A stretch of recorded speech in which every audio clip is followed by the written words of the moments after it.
So that is the first physical part of it. Now adding the upper part of the body.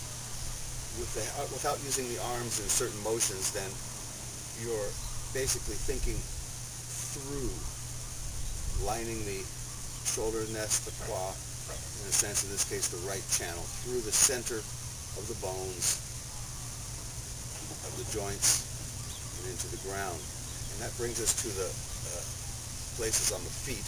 Most people are familiar with the center of the heel, the place between the two tendons in the center of the foot, the sheep point, and Yun Chun, the bubbling well.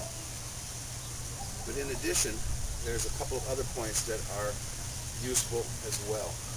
So in addition to those, we have a point under the little ball of the foot and under the big ball of the foot. And these are taking the weight. So here, the little ball of the foot, and this is a gallbladder point up here, directly affects the hip. So as you open your foot and the metatarsals between the pinky toe and the ring toe, relaxing it, the weight is taking slightly to the outside. And then as you step, it crosses over and turns to the inside, passing through Tai Chi and coming down to the other side.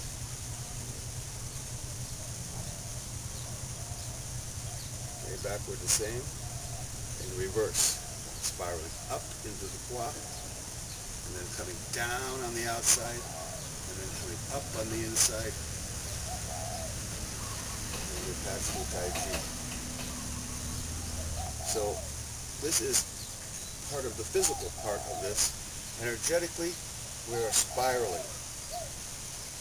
And this spiraling, it has to be practiced in a Neigong, a Taoist internal manner, in a meditative form. It can be done during the standing practice or in sitting.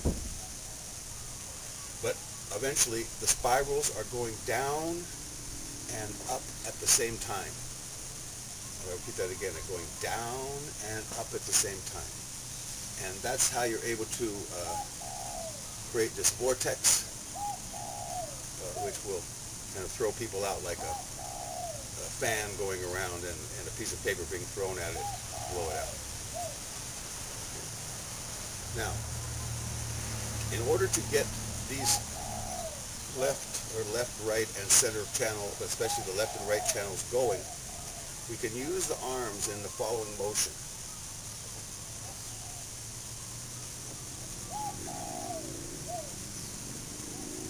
Here going into the yin, opening out to the yang.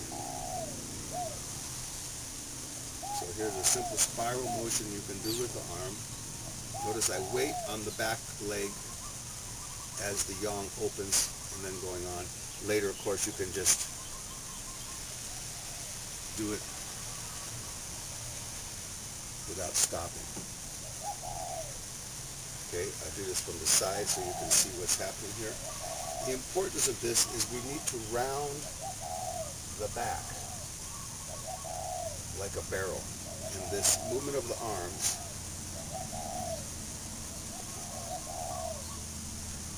helps facilitate that. Remembering that wherever our elbows are, as we draw a line from that around to our spine, that's the particular vertebra we're working with. So if our shoulders are tight, we could do this at a higher place in the back, getting the shoulder blades to open. And even higher, you would just not turn your hands, so it would be there, and you can get it all the way up into the shoulders.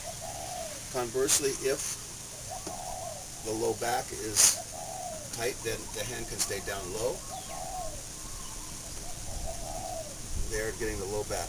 So you need to work with at least 3 of these stations, the high, middle, and low station, to begin to get all this tissue to begin to round. Once again, this is the physical part of it that leads to this spiraling energy as you step out. And here's the yang, boom, coming out of the body. And then here, more subtly, but definitely coming into the body. And then coming back out again. So this is what we're doing when we walk and then someone bumps into us and goes flying away. did it in a low posture, but it can be done. Eventually needs to be able to be just like you're walking. Now I'm using the Yichuan step here, the Bagua step, but the same thing could occur with the Tai Chi step, the heel to toe step, the natural step. In which case, as we step, all the energy of the back and the bladder channel down the back of the leg drops under the knee through Weizong point, the center of the knee, coming into the heel. Okay, the center of the heel. The same thing occurs. Stepping back. Or, now, as you step longer, because it cannot rise as high, and you're going to get more of a lateral stretching, horizontal stretching. And that's good to strengthen the ligaments and tendons. But eventually for this to work, and to sort out the things that are just on either side of the spine, what they call the Jia-Ji points, and then the shoe points as well, in acupuncture, we need to do it in a much taller manner, a much more natural manner. So the rule is, the smaller the step, the taller we stand, and the taller we stand, the more that works the area right around the center, around the spine. So here in the Tai Chi manner of a small step, done slowly. Okay? And walking back, the same thing, small step. Staying tall. And what I feel is like from the spot between the ears and the eyes, if you created a bisection there in the center of the brain and the head, along with the Bai-Wi, I feel when I step forward or back, everything drops into the ground, and that twisting manner occurs because I'm walking, because I'm actually doing the walk. But as I say, you have to hardwire each of these pieces in, work with it spinning around from the outer thigh here to the inner knee on a few steps. Can you feel it twist coming in? Okay, then feeling it come under the knee, down to the heel, and then across the foot and up into the inside, spiraling once around the knee. Now later these spirals, that's the physical spiral, but literally that's how the muscles and the nerves fire off. The energetic spiral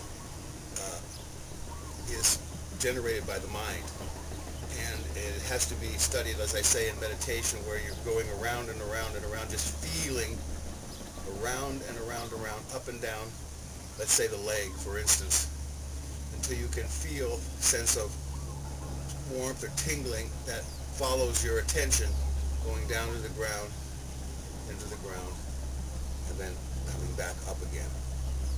So just doing it now in a couple of different ways.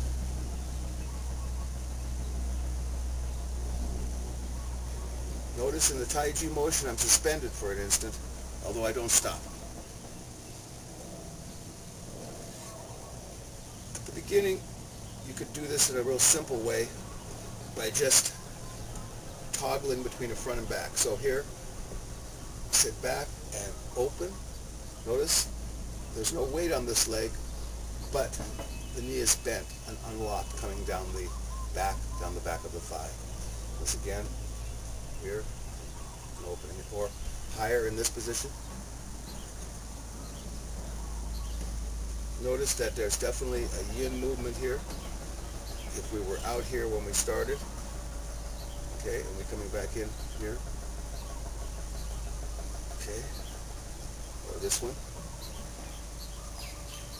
When you do this, you're getting more of a spiral energy physically in the body.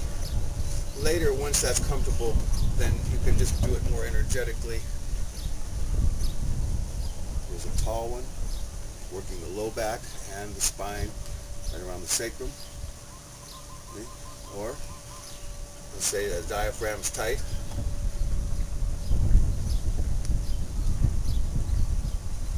You can do it like that.